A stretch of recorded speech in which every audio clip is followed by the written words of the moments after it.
April the 30th. This is the second week of West Virginia turkey season.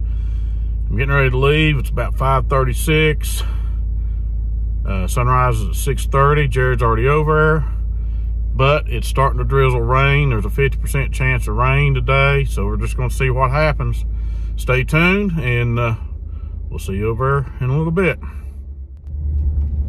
Well, folks, I'm here. Jared's already in here, so I gotta get up here and get up with him. I gotta lock the gate, so y'all stay tuned. Hopefully this is gonna be a good day. Heard the whippoorwill out here just a calling like crazy, so maybe it's our lucky day. So stick with us. Morning, folks. Jared and I are here. It's cloudy. Light drizzle. It's light drizzle. He just did an owl hoot. Nothing's been gobbling yet.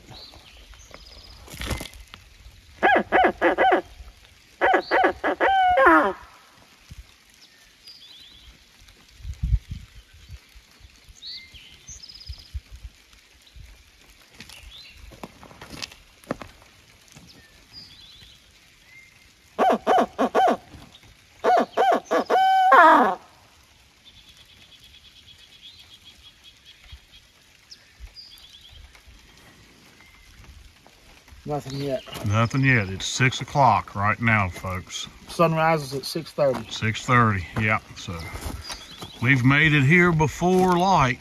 I've been here since 4:30. Okay, yeah, but you just got off work, so okay. All right, folks, stick with us. We'll see what happens. If it goes to pouring rain, we will probably be setting in the trucks, see if it stops. Oh, and by the way, before this video, you may see some still shots, because today is my first trial run. I don't know if there's enough light. Let me see if I can. Of the Rocky snake boots. Check those out, folks. Rocky snake boots. Now there's a video that we will post a link to of a guy in the description. Of a guy who actually lets poisonous vipers. I know he lets a cottonmouth and he lets an eastern diamondback bite these boots in the videos. Yeah, one of them is live in Cabela's. Yeah. He actually takes a cottonmouth and lets it on the floor in Cabela's and lets the cottonmouth bite this boot 2-3 times. And then he has another video where he lets an eastern diamondback, which according to him, who's a snake expert, has the longest fangs of any of the timber rattlers, Texas diamondbacks. I think its fangs are 1 inch long. And he actually lets it bite this boot. This boot is supposed to give you protection of your entire foot, your calf, your whole lower leg from the knee down. And in his videos, you actually see the snake biting the boot. You will not get that from me. I will not intentionally let a snake bite this boot. If I see a snake, I'm getting away from it or killing it. But this boot is an insurance thing more than anything else. Oh yeah, it's always better to where if I step over a log and feel something hit my leg and look back and it's a rattlesnake, I know that it didn't get me. So in our general area here where we hunt, mainly is copperheads and rattlesnakes.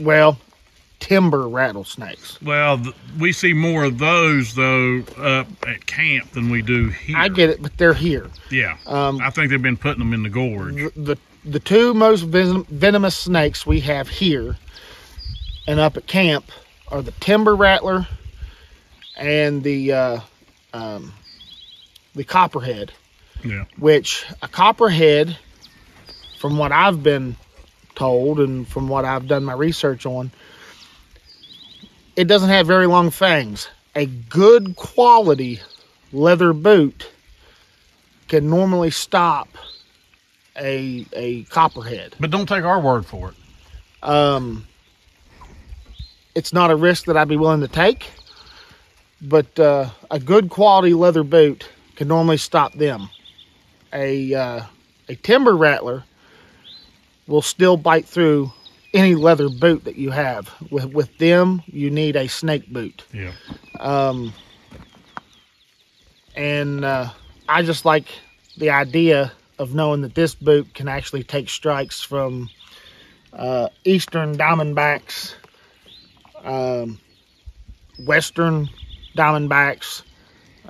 Pretty much any snake there is. He uses them for all of them. Yeah. And he's not afraid of it. So when I seen those videos, I knew right then this is the boot I wanted. I'll let you know how it goes, because I'll wear these through turkey season. I'll wear them through squirrel season. I'll wear them through early bow season. Wear them when we go set cameras up on the mountain. When we set cameras on the mountain. And so he'll hopefully Dad gets a pair to where we can both have a pair, because I'm going to tell you what, from what I've experienced so far, they are extremely comfortable. Yeah. All right, folks, as you can see, it's lightening up even more because you can see more of Jerod's features. So we're going to get our gear together. Jerod's already together. I've got to get my vest on and everything, and we're going to hightail it here in the woods in a little bit. The rain's not bad, so I don't think it's anything that's going to keep the turkeys from being out. So just stick with us. Okay, folks, Jerod and I are heading in, and as you've seen previously, using the owl hooter across the holler, across the creek, over on other property that is not ours. We got a bird gobbler. We had a bird gobbling, apparently still on the roost, because he sounded like he was high up on the ridge. Yeah. It has just sprinkled, but it's pretty much stopped now. There's about a 40 to 50% chance of rain off and on until about 10 o'clock. So. From what I've seen, rain around 7. Nothing else until 10. Then another shower about 10. Okay. Well, folks, just stay with us.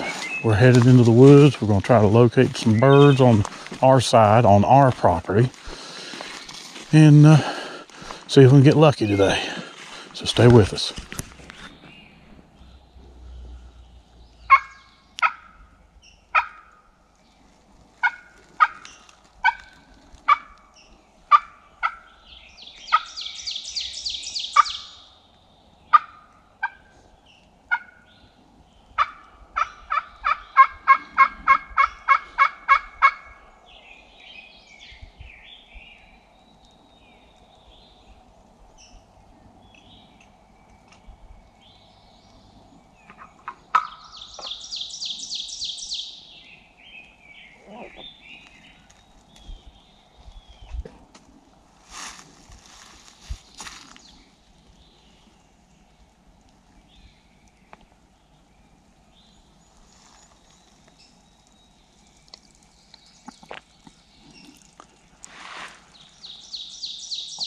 Haven't heard anything, folks, since we got out this far. Even the bird across the creek and over on the other property hasn't even sounded off.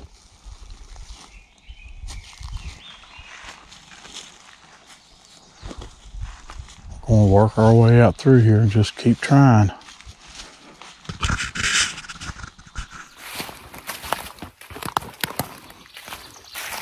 Well, guys, this is one thing you need to make sure you do every time you go hunting, is when you get your gear out of your truck, you make sure you locked your truck. Me and Jerod had gotten out here where we split off to go to his stand and out to my old stand. And I asked him if he remembered me locking my truck. So I've had to walk all the way back up within range to make sure my truck's locked. And I don't think it was. And jumped 3 deer walking up there.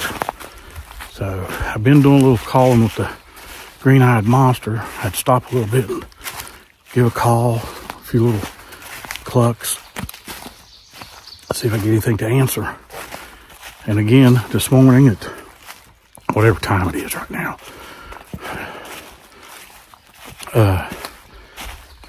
Sound like after they come off the roost, they shut up. We had that one over there that's not on our property, it's on another lease. And sounded like he was probably roosted. And after it got, you can see how light it is now here in the woods. He hasn't answered but one time, and that was to a hen call, I think. And there sounded like there was somebody either over there on that property. It's over here behind me. I keep pointing the camera over that way. It's that property over there behind us on that other ridge.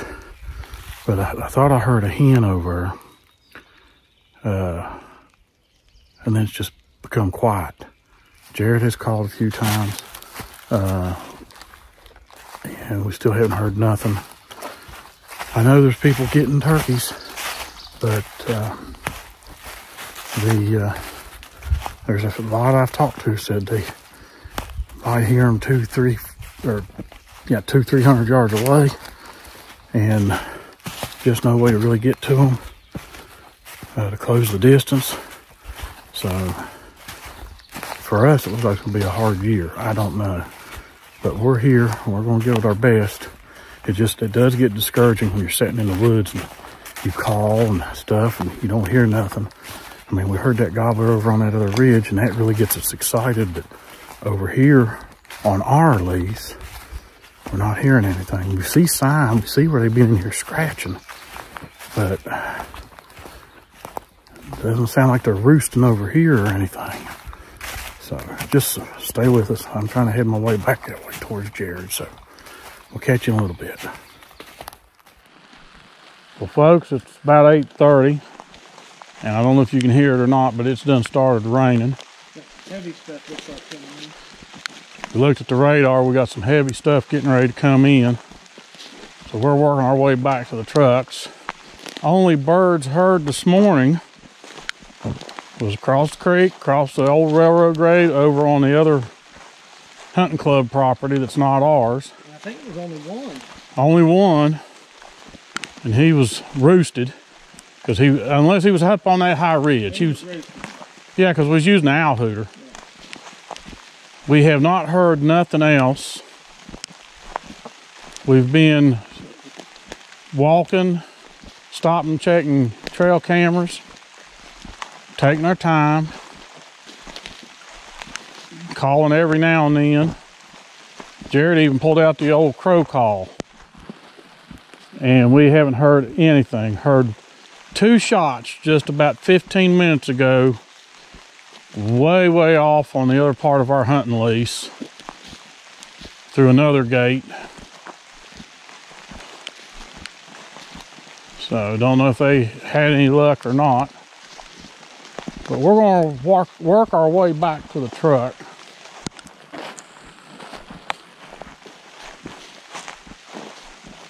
And then see what happens with this rain. So y'all just stay tuned. We'll have a closing video at the truck if we're not going to go back out. So we'll catch you in a bit.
Folks, this is what we got coming.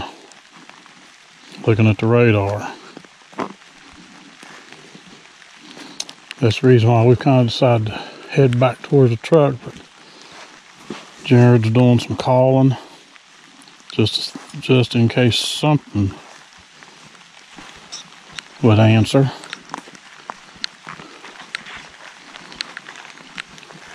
But that's 2 days on this part of the hunting club property that we've heard birds over on that other lease,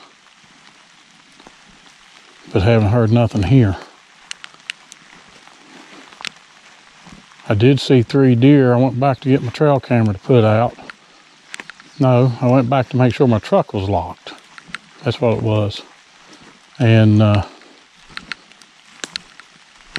jumped 3 deer. It's the only game we've seen today, where I've seen. Jerod didn't see him. He was back here calling.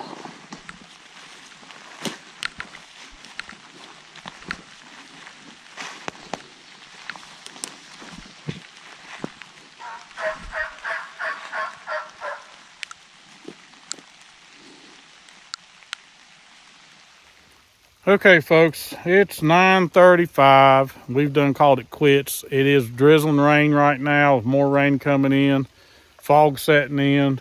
As we was walking out, of course, you seen Jerod was doing a little bit of calling. We've been out here at the truck where the power line right away is. He just called a little bit ago. Other than hearing that gobbler clear over there this morning on that other lease, that's the only bird we've heard. Yeah, they're quiet. So, we've been all over, well, not completely, we didn't go out to White Oak Flats, but we've been over a big chunk of where we hunt and never heard anything. We've used the crow calls, we've used the hen calls, we've kind of just sat there for a little while and nothing. So we're going to go and eat some J&J hot dogs, and we'll try it again next week. So just stay tuned, hit that thumbs up, comment, subscribe if you're not a subscriber, and we just appreciate everybody that watches. So until the next one, we'll see you in the woods. Thanks for watching.